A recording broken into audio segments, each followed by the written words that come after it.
नमस्कार SR news Odia को आपण मानक स्वागत। एबे पाणीपागर बड़ अपडेट 25 सकाळ सुद्धा बात्या संभावना पूरा खबर को जिबा। बंगोपसागर रे बात्या संभावना 25 सकाळ सुद्धा बंगोपसागर रे बात्या संभावना रही।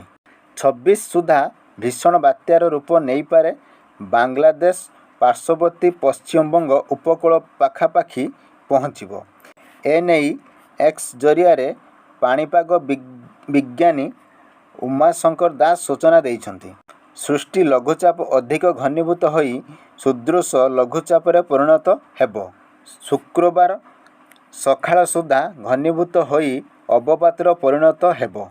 यार प्रभाव ओडिशा उपरे रहिबनी बोली पूर्वरु आईएमडी डीजी कहिछन्ति।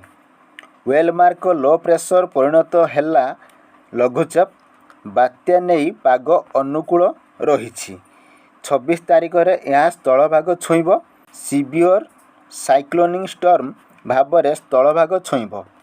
पश्चिमबंग बांग्लादेश मध्य भागरे उपकूल रे स्थलभाग छुईब। यार प्रभाव में उत्तर ओडिशार प्रबल वर्षा संभावना रही।